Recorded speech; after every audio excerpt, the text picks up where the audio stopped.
O barro vermelho do Paraná não perdoa terno.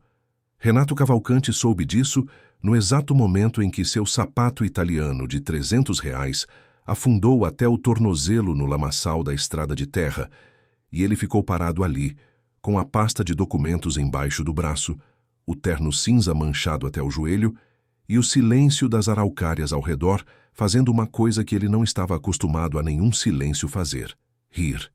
Não havia sinal de celular, não havia ninguém. Havia lama, vento frio de julho que entrava pelo pescoço do paletó como dedo de estranho, e uma porteira de madeira bruta trancada com corrente que não abria com dinheiro nenhum.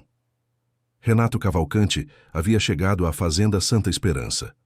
40 anos, 6 propriedades rurais, 2 apartamentos em Curitiba, um escritório no centro com vista para o Barigui e a convicção inabalável de que tudo que ele tocava virava ativo. Havia arrematado a fazenda em leilão judicial 15 dias antes. Assinou os papéis sem ler a segunda folha, como fazia sempre, porque ler a segunda folha era para gente que não confiava no próprio julgamento. Tinha laudo técnico, tinha fotos aéreas, tinha GPS, coordenadas e planilha de rentabilidade projetada. O que não tinha era bota de borracha. Ficou olhando para a porteira trancada como se fosse a primeira vez na vida que algo não abria quando ele chegava. E foi nesse momento, com o pé esquerdo enterrado na lama até o osso, que ele a viu. A moça vinha do pomar com um balde em cada mão, bota verde, avental desbotado de algodão que já tinha visto muito sol e muita chuva, cabelo em trança grossa que escorregava pelo ombro como coisa que não precisa ser arrumada porque já está no lugar certo. Vinha com o passo de quem não precisa olhar para o chão porque conhece cada pedra, cada raiz, cada lugar onde a lama engole mais fundo. Não o viu de imediato, e quando viu não se assustou. Isso foi o que primeiro incomodou Renato. Ela não se assustou. As pessoas sempre faziam alguma coisa quando ele aparecia. Se apressavam, endireitavam a postura, mudavam o tom de voz. Essa não fez nada disso. Parou, avaliou e disse com uma calma que soava quase como educação: "Boa tarde." "Bom dia", respondeu Renato. Ela apontou para o sol que já estava descendo atrás das araucárias. "Boa tarde", repetiu, sem ironia, só com o fato. Ele olhou para o sol. Engoliu. "Boa tarde, sou o novo proprietário desta fazenda. Renato Cavalcanti." Ela pousou os baldes no chão com cuidado, como se os baldes importassem mais do que a conversa. "Mariana Ferreira, filha do antigo proprietário." Pausa de 1 segundo. "O senhor tem a chave da porteira?" "Não, não havia chave nos documentos do cartório. É porque a chave fica aqui." Ela tirou do bolso do avental com a naturalidade de quem guarda o rosário. "Mas antes de abrir, preciso avisar. O lamaçal ali no meio do pátio vai engolir o carro do senhor. Melhor estacionar do lado de fora." Renato olhou para o Corolla branco. Olhou para o lamaçal que ele só agora enxergava atrás da porteira, largo e cor de ferrugem, com aquela aparência de coisa que não pede desculpa. Fez o que custou mais do que qualquer negociação que já havia perdido. Deu a ela razão, sem dizer nada. Ela abriu a porteira. Ele entrou a pé. E ela voltou a pegar os baldes sem esperar que ele agradecesse. A sede era grande para os padrões da região. Paredes de tijolo aparente escurecido pelo tempo, telhado de cerâmica antiga, varanda de madeira que rodeava 2 lados da casa como braço estendido. Por dentro cheirava a uma mistura que Renato não soube nomear imediatamente. Madeira de imbuía velha, banha de porco no fogão e alguma outra coisa, suave e seca, que só depois identificou como alfazema pendurada na trave da janela. Havia vigas escuras cruzando o teto. Uma lareira de pedra com cinza de fogo antigo. Uma mesa comprida de madeira maciça, onde caberiam 12 pessoas, e provavelmente já tinham cabido muitas vezes. Era o tipo de interior que os arquitetos de Curitiba passavam anos tentando reproduzir, e nunca conseguiam, porque não é possível reproduzir o tempo. Mariana foi à cozinha sem perguntar o que ele queria e voltou com uma cuia de chimarrão. Pousou na mesa como quem cumpre um ritual antigo que não precisa de explicação. Renato olhou para a cuia. Havia espuma verde escura, uma bomba de metal no centro e um cheiro forte que lembrava erva mate e alguma coisa de campo. Nunca havia tomado chimarrão. Bebeu como se fosse um copo d'água, aspirou forte pela bomba e engasgou de um jeito que fez o cachorro velho da varanda levantar os 2 olhos ao mesmo tempo. O canto da boca de Mariana dobrou 1 milímetro, só um. "O senhor é de Curitiba", disse ela. "Sou." "Faz quanto tempo que comprou a fazenda?" 15 dias. Ela assentiu devagar, como quem confirma uma suspeita que já tinha. E só veio agora. Tinha outros compromissos. Claro, ela disse isso sem sarcasmo, o que foi de algum modo pior do que se tivesse dito com sarcasmo. Só que nesses 15 dias, o arroio transbordou uma vez, o trator ficou sem óleo e a égua entrou em trabalho de parto de madrugada. Caetano resolveu tudo. Mas o senhor devia saber. Renato pousou a cuia. "Quem é Caetano?" "Peão. Trabalha aqui desde antes de eu nascer. Carteira assinada, vínculo regular, contrato que o senhor vai precisar honrar se quiser manter o gado no passo que está." Havia uma teia completa naquilo. Ela não estava improvisando. Estava simplesmente informando com a precisão seca de quem passou os últimos 15 dias organizando o que precisaria dizer quando ele aparecesse. "A senhora ainda mora aqui", disse ele. "Moro." "A senhora tem ciência de que a propriedade foi legalmente arrematada?" "Tenho." Os olhos escuros não saíram dos dele. "E o senhor tem ciência de como ela foi parar no leilão?" A pergunta ficou no ar quente da sala, como brasa que não apaga. Renato ficou quieto por um momento, que era o que fazia em negociações quando não queria revelar que a pergunta havia pegado. "Dívida com o banco. É o que consta." "É o que consta, sim." Ela levantou da cadeira com a mesma calma com que havia sentado. "Tem quarto disponível se o senhor precisar ficar. O banheiro fica no corredor. O piso faz barulho de madrugada. Então pise na beira." E foi para a cozinha. Renato ficou sozinho na sala com a cuia de chimarrão que já esfriava e a sensação perturbadora de que havia chegado como dono e estava sendo tratado como hóspede. Não era humilhação, era pior. Era hospitalidade. Você não sabe como brigar com quem te oferece cama. Dormiu naquela noite ouvindo coisas que não ouviria em Curitiba nunca. O sino da égua no pasto. O quero-quero gritando no banhado. Aquele grito que parece alarme. E era o Paraná avisando que estava vivo. O vento nas araucárias, que não é assobio, é conversa. Coisa grave e baixa, que os pinheiros trocam entre si quando acham que ninguém está ouvindo. Ficou olhando para o teto de embuia até meia-noite, com a pergunta dela afundando devagar no peito. Como a fazenda foi parar no leilão? Não sabia. E percebeu, naquela hora escura, com cheiro de alfazema e terra molhada, que não saber era um problema muito maior do que a lama no sapato. De manhã o galo cantou às 5:30 e Renato desceu sem precisar do despertador. A cozinha já tinha luz. Benta, 70 anos, 4 dentes, rosário no pescoço e uma autoridade de santa que não se questiona, estava fazendo broa de milho na chapa de ferro. O café coava em coador de pano. A linguiça colonial fritava na banha, com um cheiro que entrava pelo nariz e ficava. No rádio de pilha, sertanejo raiz saía baixinho com aquele som de AM que parece vir de dentro da madeira. Benta pôs um prato diante dele sem perguntar e foi embora. Renato comeu. A broa era quente, densa, com aquele sabor de milho que não existe em padaria nenhuma. Comeu 2 pedaços sem perceber. E quando Mariana entrou com as botas enlameadas e foi lavar as mãos na pia com sabão de coco, ele estava com o 3º pedaço na mão. "O senhor dormiu bem?" disse ela. "Razoavelmente." "O colchão é bom. Meu pai comprou em Castro."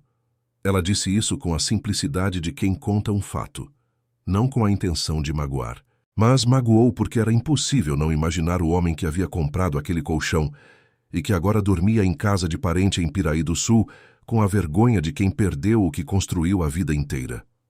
"Hoje o Caetano chega às 7, disse Mariana tomando a cuia. "Vai roçar o trecho do fundo, se o senhor quiser acompanhar." "Vou acompanhar."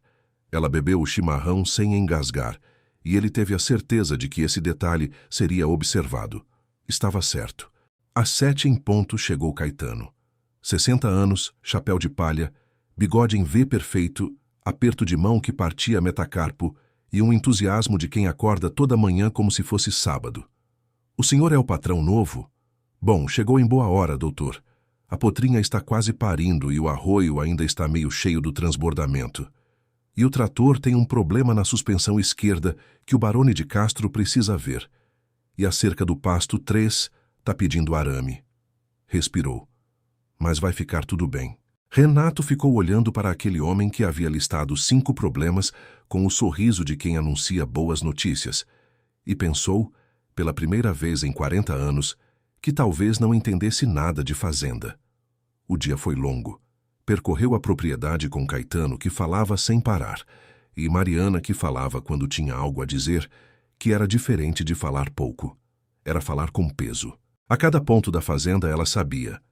A venda do bezerro que caíra no arroio no inverno passado, o lugar onde a terra era mais fraca para pasto e melhor para a horta, a araucária na divisa que havia sido plantada pelo avô no ano em que ela nasceu. Não era nostalgia, era mapa. Ela tinha a fazenda inteira dentro de si como quem carrega uma língua materna. No fim da tarde conseguiu meia barrinha de sinal 8 quilômetros adiante e ligou ao advogado com uma instrução que ainda não havia dado. Quero saber tudo sobre o processo de execução da dívida da Santa Esperança. Tudo, especialmente o valor base do leilão e como foi calculado. Desligou antes que o advogado perguntasse o porquê. Ficou no estacionamento do posto, com o motor ligado, olhando para o asfalto, enquanto o ar-condicionado fazia barulho de coisa que não resfria nem aquece nada. Voltou para a fazenda no escuro. Ela estava na varanda com o gato laranja no colo e um maço de feijão na mão, que descascava devagar, um a um, no ritmo de quem não precisa de pressa, porque o trabalho não vai a lugar nenhum se não for feito. "O senhor jantou?" disse ela. "Ainda não." Benta deixou costelinha guardada. Ele foi para dentro. E enquanto aquecia a costelinha no fogão de lenha, que chupava o frio do quarto como imã, ficou pensando que havia chegado ali com documentos e sapatão e pasta de couro e que aquela mulher havia recebido tudo isso com biscoito de polvilho e chimarrão. A pergunta sobre o leilão afundava mais fundo a cada hora. Renato Cavalcante voltou a Curitiba com uma lista de pendências que incluía o trator, a cerca e a irregularidade que o advogado havia confirmado num e-mail de 2 linhas que ele leu 3 vezes. O valor base do arremate estava abaixo do mínimo legal. Erro de procedimento documentado em ata. Probabilidade considerável de nulidade. Ficou 8 dias na cidade fazendo o que sabia fazer.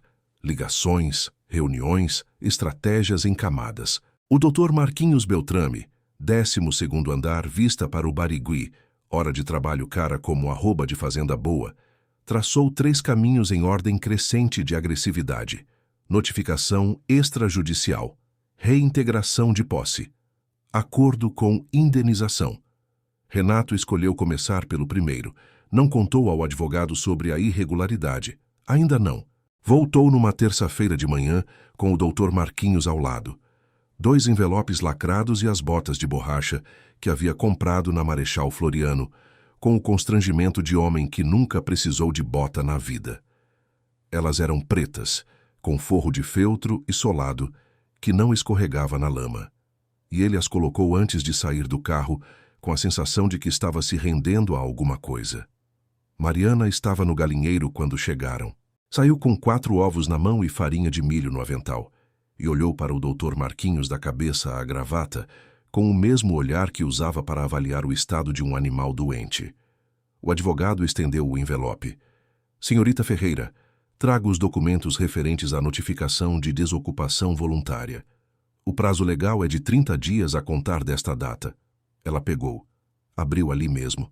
Leu devagar, linha por linha, enquanto os 2 homens esperavam no sol de agosto, com os papéis e o paletó e a gravata, e nenhuma ideia do que fazer com as mãos. Dobrou o papel. Devolveu o envelope. "Obrigada." Virou-se para Renato. Benta fez pinhão cozido. "O senhor e o doutor vão querer tomar café?" O doutor Marquinhos, que havia esperado choro ou portão batido, ou pelo menos uma cena, ficou parado com o envelope no ar por um tempo longo, sem entender para onde ir com aquilo. Renato olhou para o advogado. O advogado olhou para Renato. Obrigado, disse Renato. Só café. O pinhão estava quente, partido no meio, com aquela consistência de amanteigado que não tem igual no mundo. O Dr. Marquinhos comeu 4 sem perceber. Depois ficou olhando para a 5ª unidade como quem não sabe se deve e decidiu que sim. Benta ficou na porta da cozinha com os braços cruzados e a satisfação silenciosa de quem ganhou um argumento que nunca precisou fazer. Quando o advogado foi embora, com a estranha sensação de ter saído perdendo de uma reunião, onde ninguém havia discutido nada, Mariana voltou ao galinheiro, como se nada tivesse acontecido. Renato ficou na varanda.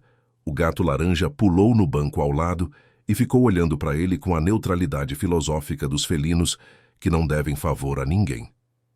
Não adianta, disse Caetano passando com a enxada.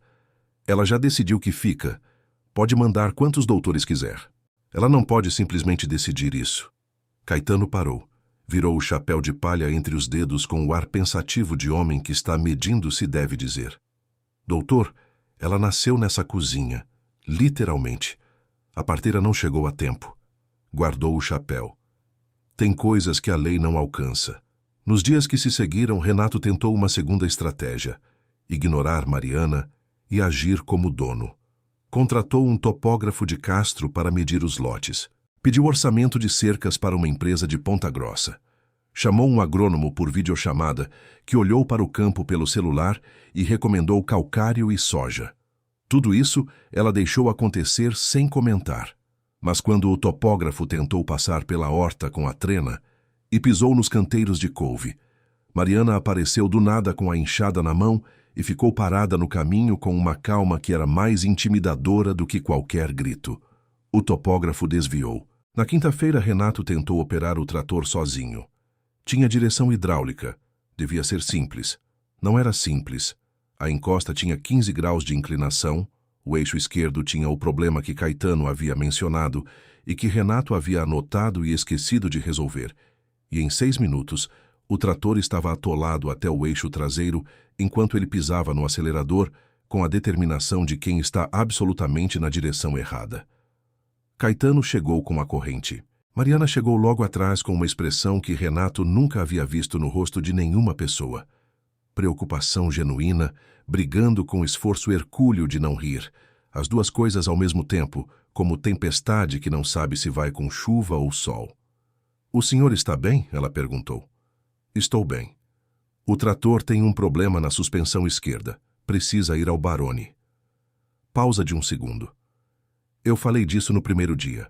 Havia algo na forma como ela disse aquilo, sem triunfo, sem ironia, apenas com o fato, que foi mais difícil de engolir do que qualquer derrota que Renato havia experimentado em negociação. Desceu do trator com a dignidade que ainda lhe restava, que era pouca. "Quanto custa o conserto?" disse ele. R$ 700. Ele tirou o celular e anotou. Naquele gesto simples, havia alguma coisa que era diferente das semanas anteriores. E Mariana notou. Ele estava anotando porque iria resolver. Não estava perguntando para ter o que dizer. Estava perguntando para fazer.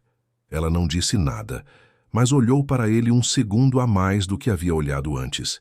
Naquela tarde, choveu a chuva fina e teimosa que o Paraná de inverno faz sem aviso nem desculpa, e Renato ficou preso dentro de casa, com o laptop e os relatórios de Curitiba que pareciam pertencer a outro planeta.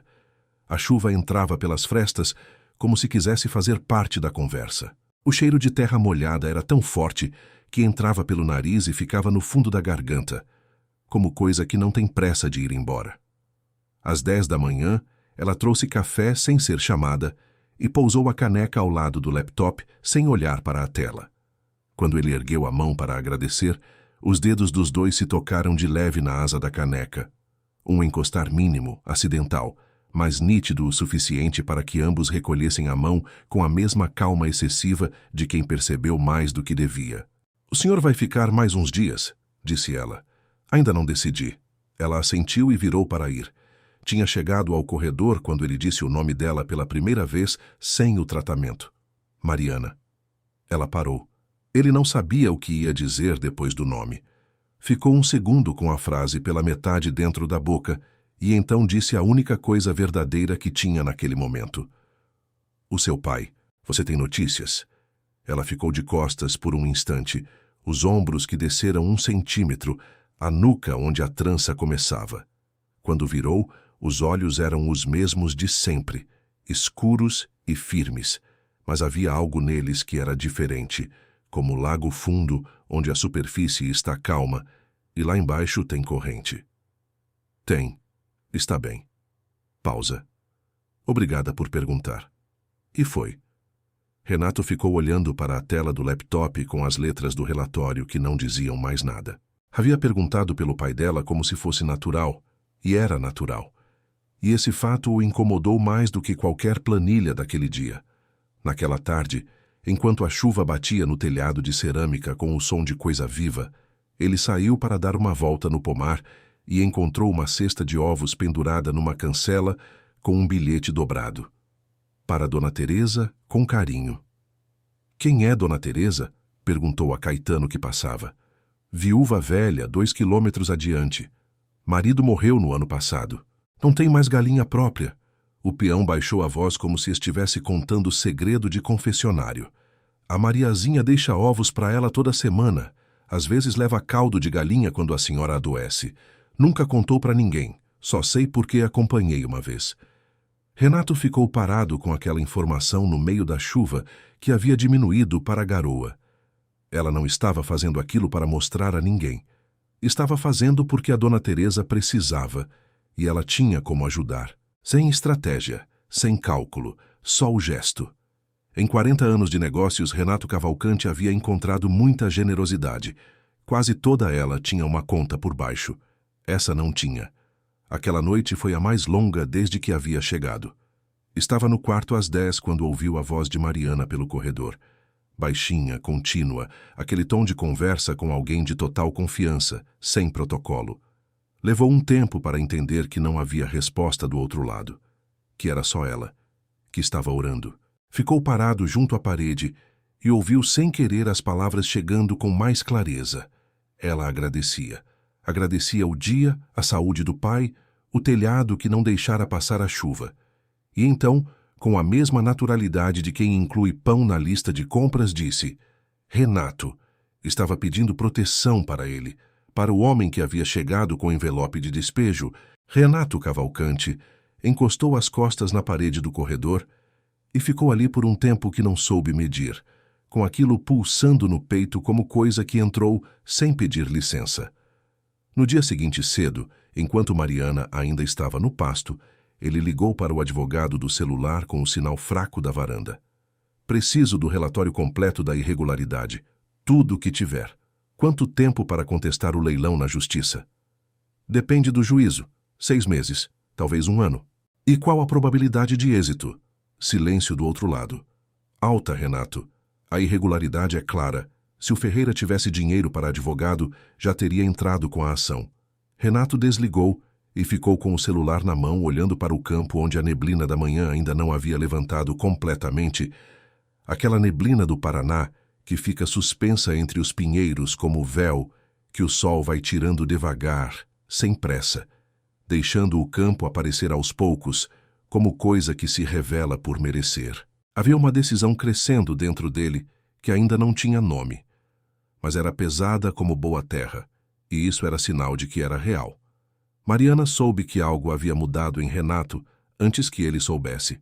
Não foi um gesto grande. Foi a forma como ele começou a dizer bom dia antes dela. A forma como passou a escutar Caetano até o fim sem interromper. A forma como ficou parado na mangueira por 20 minutos, olhando a potrinha recém-nascida, sem precisar que ninguém explicasse por que aquilo era importante. As pessoas da cidade chegam na fazenda querendo entender tudo rápido. As que ficam aprendem que certas coisas não têm pressa de fazer sentido.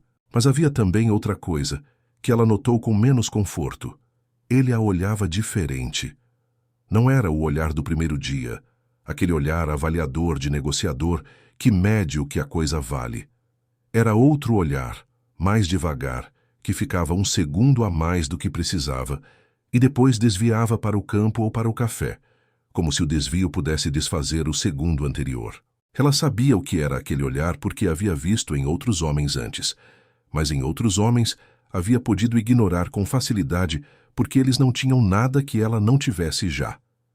Renato era diferente, e isso era um problema que ela ainda não havia terminado de formular. Na tarde da quarta semana, ele foi a Curitiba de novo. Ficou 3 dias. Voltou com uma expressão que ela não soube ler na primeira vez que o viu descer do carro, mas que foi entendendo ao longo do jantar, no silêncio que ele carregava diferente daquele silêncio de negociação de antes.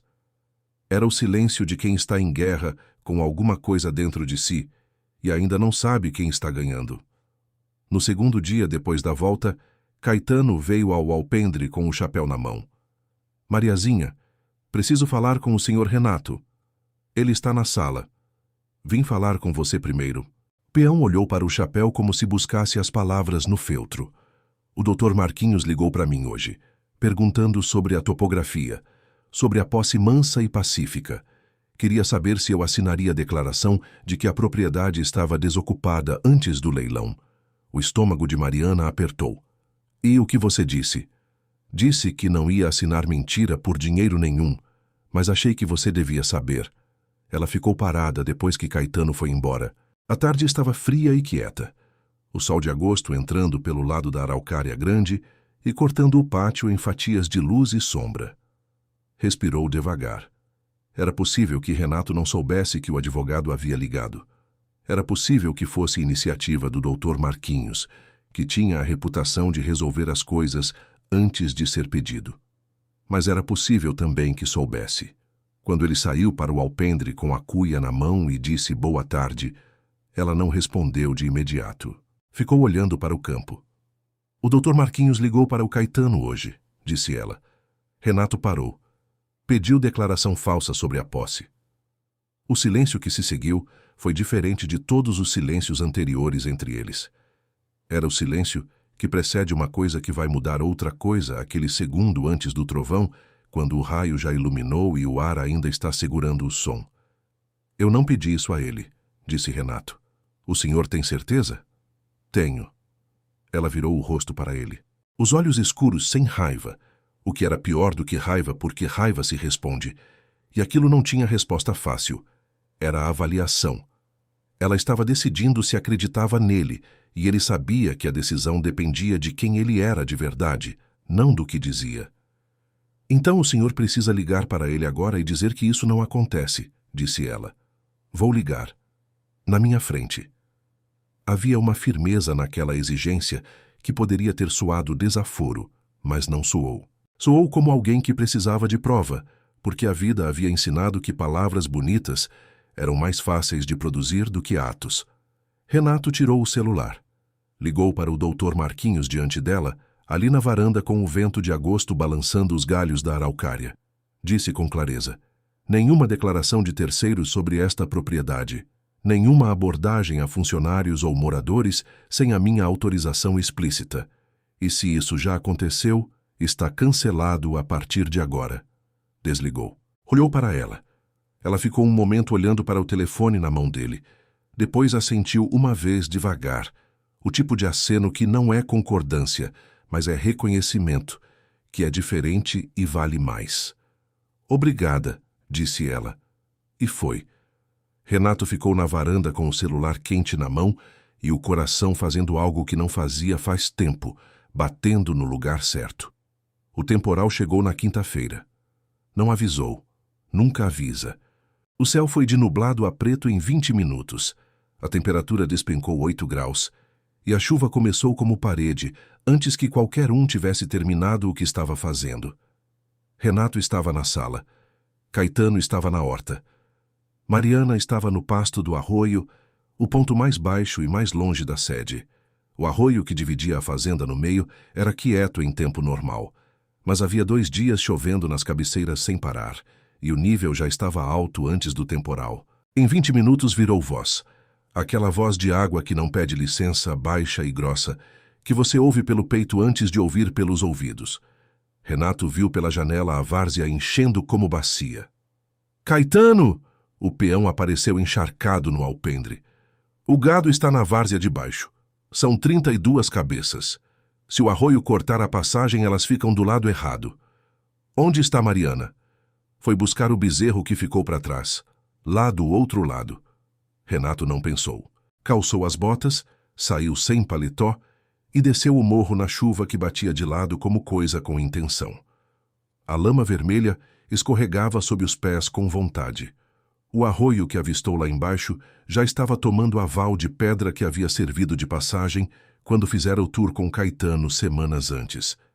Mariana estava do outro lado com o bezerro pelo cabresto, os dois encharcados, ela com a bota enterrada na margem e os olhos procurando a passagem que havia sumido sob a água marrom. "Fica aí!" ele gritou. O vento levou metade da voz. "Não conhece as pedras?" ela gritou de volta. "Tem outra passagem 8 metros acima, mais estreita." Ele foi. A água batia nos joelhos com força de empurrar, fria como lâmina, e ele sentiu cada pedra com a sola da bota antes de firmar o peso, porque se caísse naquela correnteza, a história terminava de um jeito diferente. Chegou do outro lado, com a calça enlameada até a cintura e o fôlego curto. Pegou o cabresto do bezerro sem perguntar. Num gesto apressado, a mão dele fechou por cima da mão dela por um segundo curto demais para ser intenção e longo demais para passar despercebido. Ela olhou para ele com uma expressão que ele não havia visto antes. Surpresa. Ela, que nunca se surpreendia com nada, estava surpresa. E por trás da surpresa havia outra coisa mais funda que ele não soube nomear naquele momento, com a chuva no rosto, o toque ainda quente na pele fria e o bezerro puxando o cabresto enquanto a água crescia. Subiram juntos o morro escorregando na lama vermelha, que não tem cor mais bonita do que quando está molhada. E o mundo inteiro era chuva e barro, e o barulho surdo do gado que subia para o curral que Caetano havia aberto. Trabalharam por 1 hora sem parar, empurrando, abrindo porteiras, acendendo a luz do curral, fechando o portão de ferro que o vento derrubava. Quando o último animal entrou e a corrente fechou, os 3 ficaram parados na chuva que diminuía para a garoa, o vapor saindo das costas do gado no curral, o cheiro de animal molhado misturado com terra e capim pisado. Caetano contou as cabeças 1 vez, 2 vezes. Bateu o chapéu na coxa. 32. Nenhuma falta.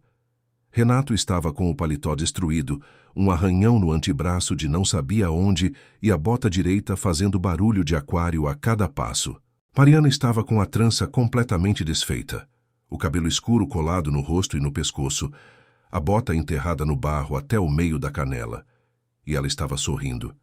Não o sorriso contido do canto da boca que ele havia visto antes. Era um sorriso largo, sem intenção de ser visto. O tipo que sai porque a alegria é grande demais para ficar só por dentro. 32 cabeças. Nenhuma falta. Era o suficiente para aquele sorriso. Renato ficou olhando para aquele sorriso por um segundo a mais do que havia olhado para qualquer coisa naquele dia. "Obrigada", disse ela, virando-se para ele. Direto, limpo, sem protocolo. "De nada", disse ele. E era de alguma coisa, mas era a resposta certa do mesmo jeito. Benta tinha galinhada de panela quando entraram. O frango caipira que cozinha 3 horas e fica com aquela textura de coisa que não tem pressa. O açafrão pintando o caldo de amarelo profundo.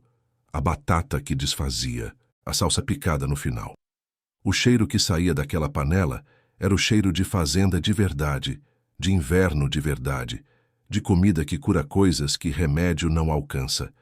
Comeram os 3 na mesa da cozinha, com a chuva batendo no telhado, e o fogão de lenha esquentando a parede de tijolo, e o rádio de pilha tocando baixinho, uma moda de viola que ninguém havia pedido, e que estava perfeita do mesmo jeito. Caetano foi embora depois de 2 pratos, satisfeito consigo mesmo, como sempre. Benta foi deitar. E ficaram Renato e Mariana na mesa com o café e o silêncio que ficou depois que os outros foram. Era silêncio diferente. Não era mais o silêncio de adversários medindo distância. Era o silêncio de 2 pessoas que haviam feito a mesma coisa no mesmo temporal e agora estavam com o mesmo cansaço. E esse cansaço compartilhado tem uma intimidade que a maioria das conversas nunca alcança. "Seu pai", disse ele de repente. "Você contou a ele o que está acontecendo?" Ela envolveu a caneca com as duas mãos. O rosto ficou diferente por um momento. A guarda, que sempre estava firme, desceu um pouco, não muito, só o suficiente para ele ver que havia peso embaixo daquela calma. Conto o necessário. Ele não precisa sofrer mais do que já sofre. Ele sabe da irregularidade no leilão. Os olhos dela foram para ele de um golpe. Qual irregularidade? E aí ele entendeu que ela não sabia. Havia dito que a venda podia ter sido injusta. Havia ficado porque sentia que havia algo errado. Mas não sabia do documento, não sabia da ata, não sabia que havia uma prova. Renato pousou a caneca. Contou. Contou tudo. O e-mail do advogado, o valor abaixo do mínimo, a ata de leilão, a probabilidade de nulidade. Falou sem enfeite, na linguagem direta de negócios, e ela ouviu sem interromper, com os olhos cada vez mais fixos. Quando ele terminou, o silêncio voltou diferente de novo. Era o silêncio de alguém que acaba de ouvir confirmado algo que sempre acreditou, mas nunca tinha certeza. E a certeza dói de um jeito que a dúvida não dói, porque a dúvida ainda deixa uma saída. Ela fechou os olhos por 30 segundos.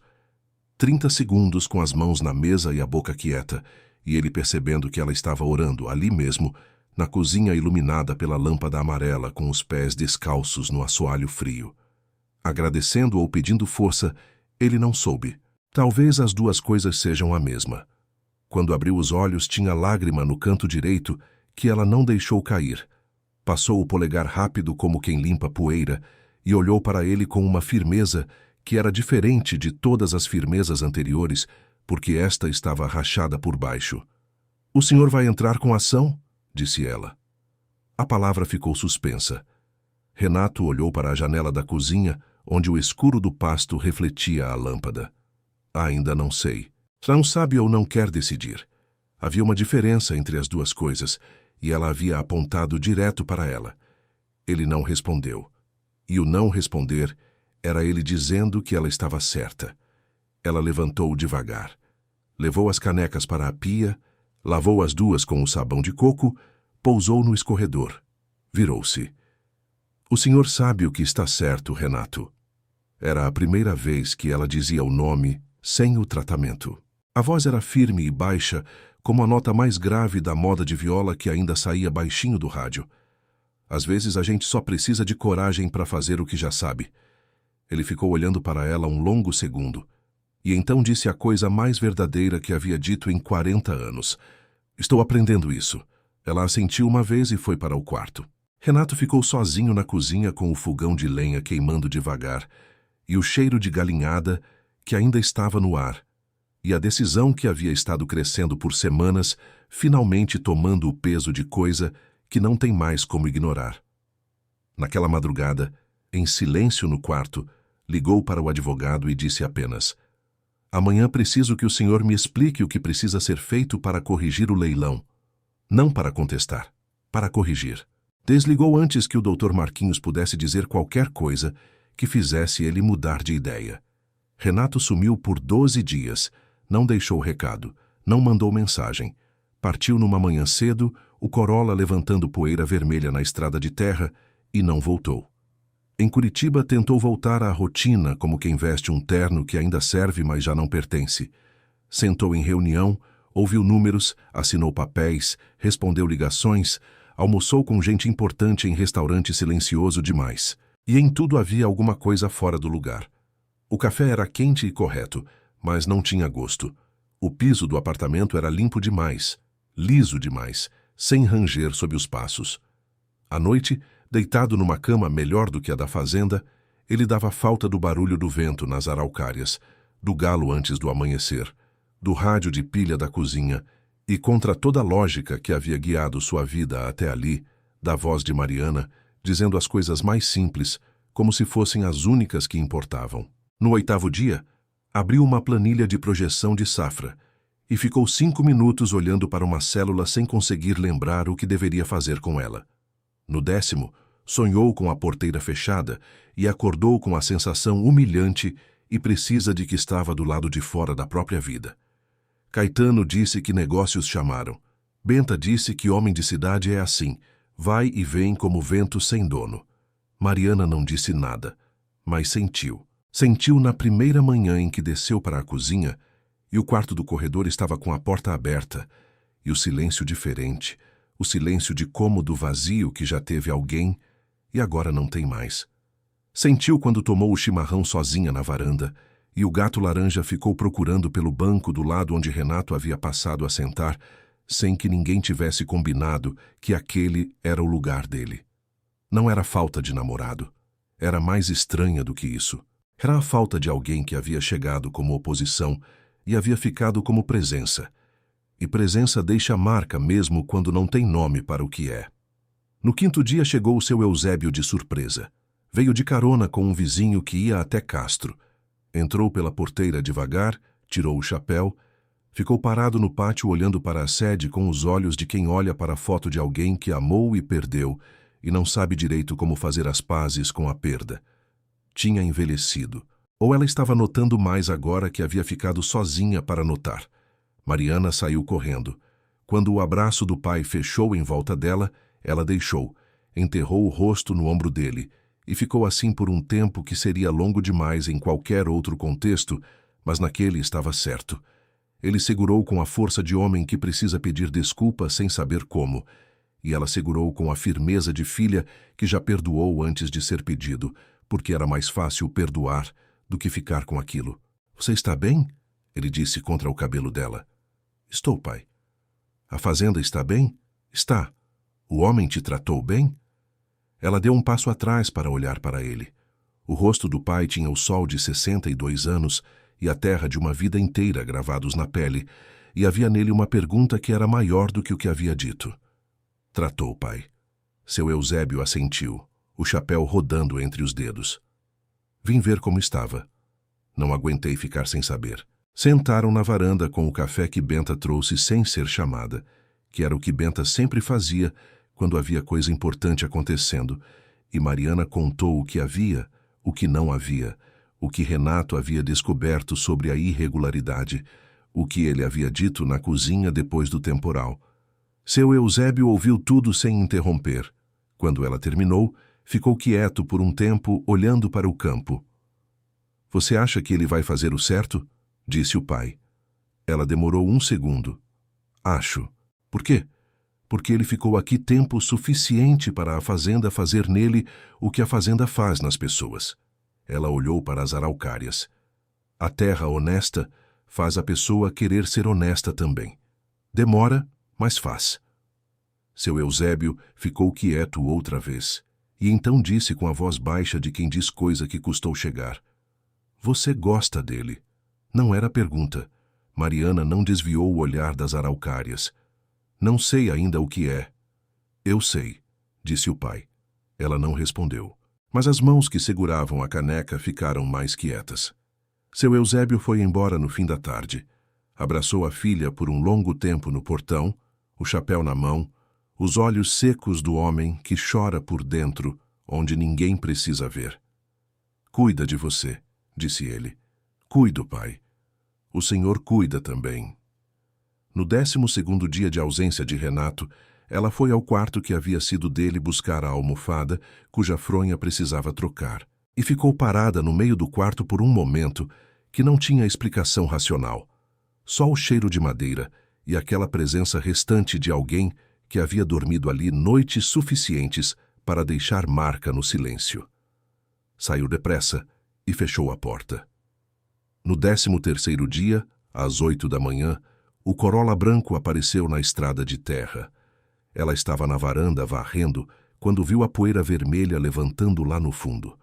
Parou com a vassoura na mão. O coração fez o que faz quando confirma que estava esperando por algo que fingia não estar esperando. Ele estacionou fora da porteira, como da primeira vez. Só que agora não parecia um homem chegando para tomar posse. Parecia um homem pedindo entrada. Desceu com 2 pastas em vez de uma. As botas de borracha nos pés. E um jeito de caminhar que era diferente do primeiro dia. Não era mais o passo de homem que chega para tomar posse. Era o passo de alguém que está voltando para algum lugar. Abriu a porteira, entrou. Chegou até a varanda e pousou as 2 pastas na mesa de madeira. "Preciso do seu pai aqui na sexta", disse ele. "Pode avisar ele?" "Posso." Ela estava com a vassoura ainda na mão. Que tipo de documentos? O tipo que corrige erro. Ela ficou olhando para ele por um momento que era longo e curto ao mesmo tempo. O senhor vai devolver a fazenda. Não era pergunta.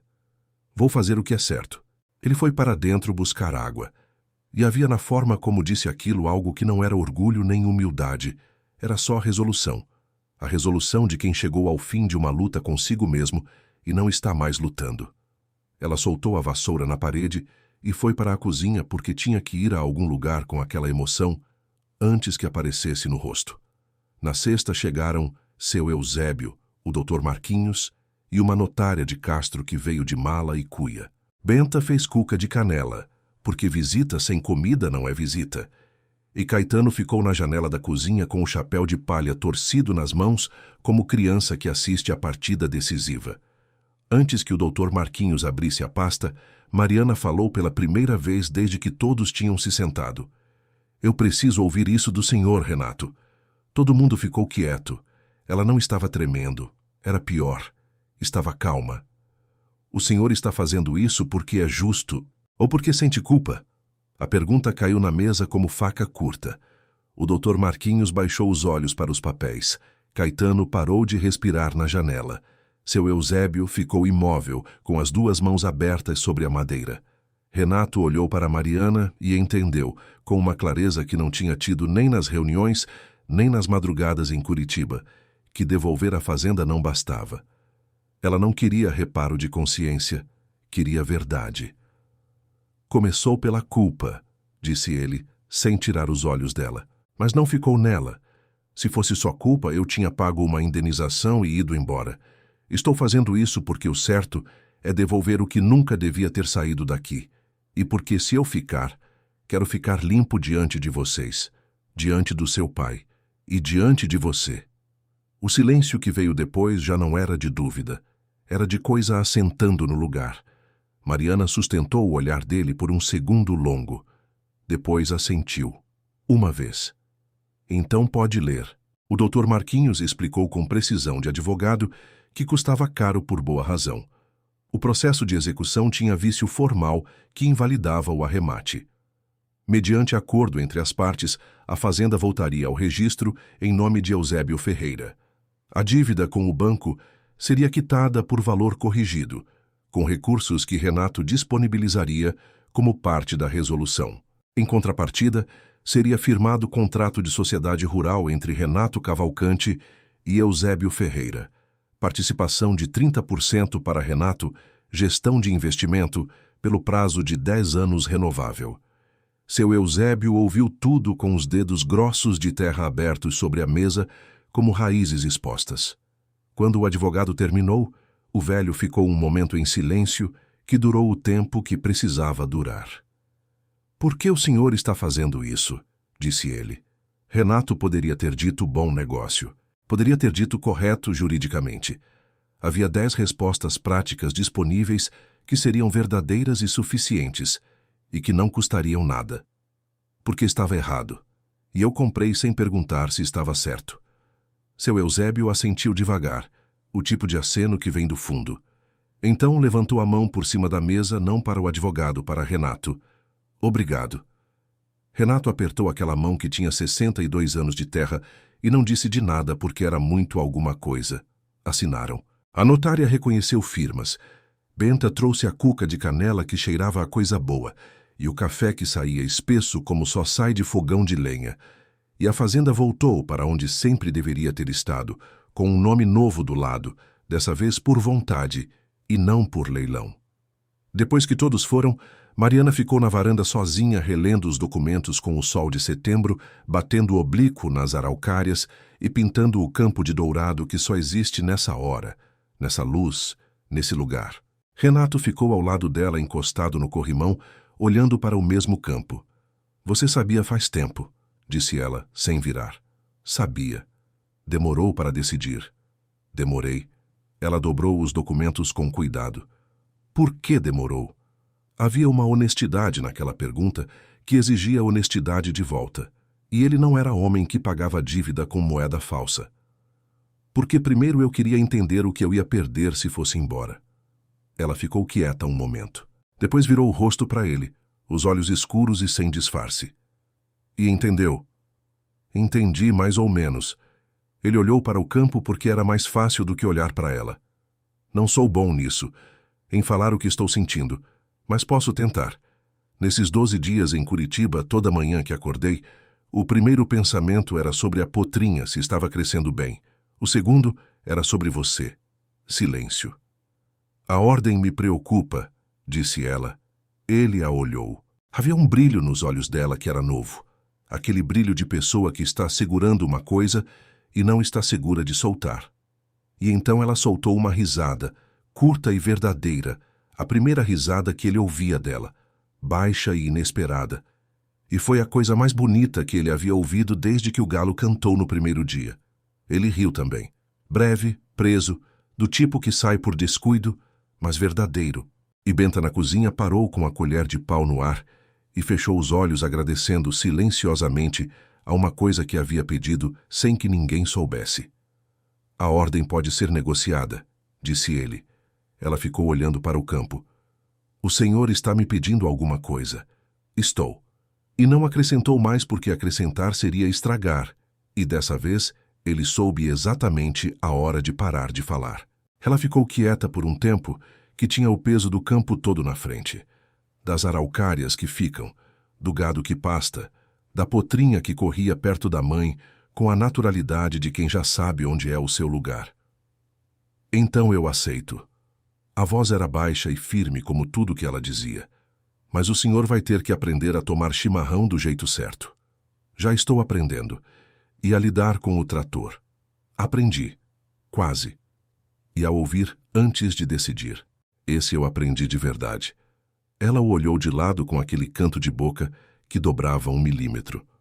De verdade? Completamente. Casaram em novembro. O céu estava limpo como encomenda, aquele azul do Paraná de primavera que parece pintado à mão, e o pastor Silvano veio da Assembleia de Deus de Tibage e fez o sermão bonito em 18 minutos porque Renato havia pedido com respeito, mas com clareza, que era como ele pedia tudo agora. A festa foi no terreiro da fazenda, mesa comprida com toalha de chita, araucária fazendo sombra de um lado, a tarde dourada do outro. Benta e 4 comadres da vizinhança haviam passado 2 dias cozinhando com a seriedade de quem faz coisa sagrada. Leitão no rolete, galinhada de panela, arroz carreteiro, pão de queijo saindo do forno de hora em hora, bolo de mandioca com coco e o doce de abóbora com canela, que estava no cardápio da fazenda desde antes de Mariana nascer. Seu Eusébio dançou uma vaneirão com Benta e caiu uma vez no meio do giro e levantou rindo. E era a primeira vez que Mariana via o pai rir de verdade desde antes de tudo que havia acontecido, e ela teve que disfarçar o que sentiu porque havia gente olhando.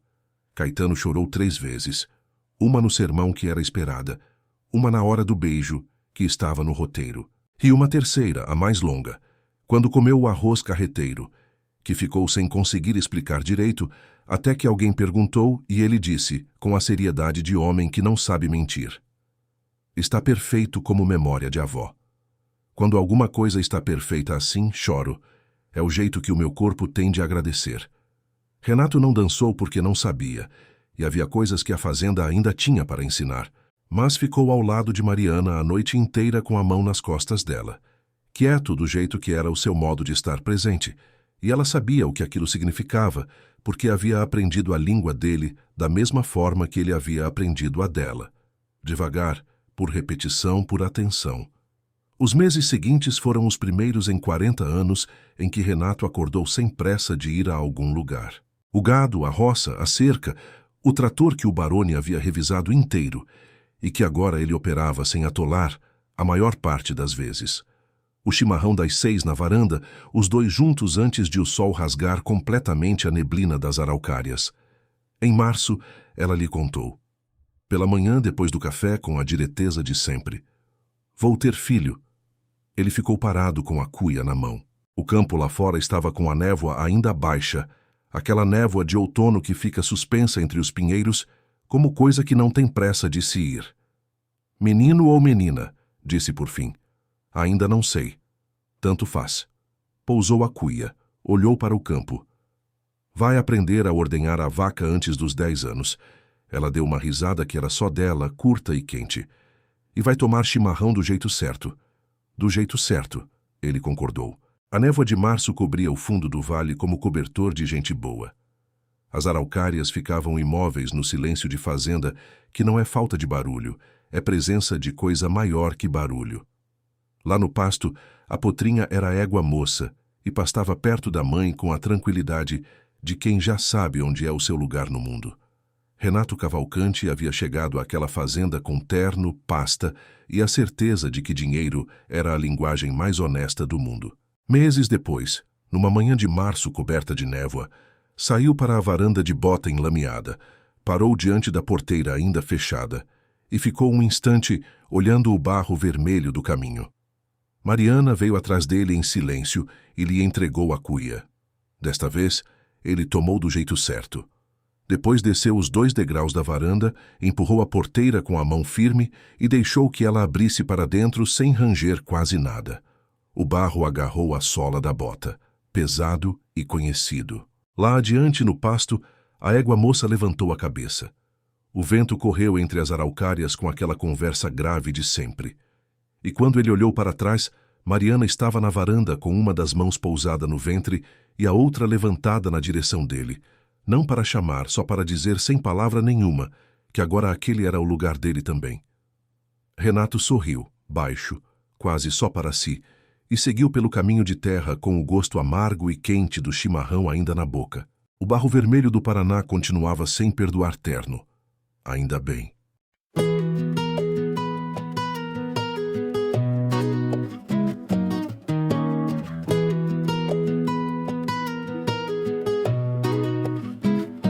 Eu vim com as mãos cheias de certezas e o peito fechado como porta de ferro. Trazia números, mapas e promessas, mas não sabia ouvir o peso do silêncio. Havia barro no caminho e vento antigo. Havia um chão que não se vendia inteiro. E alguma coisa em mim ainda escondida começou a tremer diante do verdadeiro. Porque tem terra que conhece o nome daquilo que a gente tenta esconder. Tem olhar que não levanta a voz, mas faz a alma da gente se ver. Nem tudo que se perde foi embora, nem tudo que se compra é de verdade. Há portas que só abrem para dentro quando o orgulho aprende a ter humildade. E atrás da porteira do que é justo, onde a pressa não consegue florescer, foi ali que eu vi pela primeira vez que o certo também pode me escolher. Havia fé em coisas tão pequenas, no pão partido, no café no amanhecer, no gesto manso de quem continua mesmo quando a vida manda ceder. E eu, tão acostumado a vencer tudo, descobri o peso limpo de ficar. Que culpa não conserta o que foi torto, se a coragem não vier pra endireitar. Tem oração que ninguém vê subindo, mas muda o rumo de quem nem percebeu. Tem amor que não chega fazendo barulho, só encosta na dor e diz sou eu. Nem tudo que se perde foi embora, nem tudo que se compra é de verdade. Há portas que só abrem para dentro quando o orgulho aprende a ter humildade. E atrás da porteira do que é justo, onde a pressa não consegue florescer, foi ali que eu vi pela primeira vez que o certo também pode me escolher. Se a terra é honesta, ela devolve o que o medo tentou esconder. E quando a alma para de negociar, o coração aprende a pertencer. Nem tudo que se perde foi embora, nem tudo que se compra é de verdade. Há portas que só abrem para dentro quando o orgulho aprende a ter humildade. E no barro vermelho da memória, onde a verdade não sabe se vender, foi ali que eu vi pela primeira vez que amar também é justo de viver.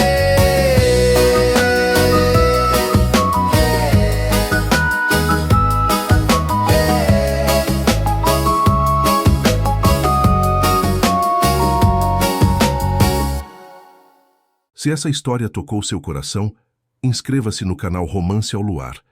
Deixe seu curtir e conte aqui nos comentários o que você sentiu ao ouvir essa história.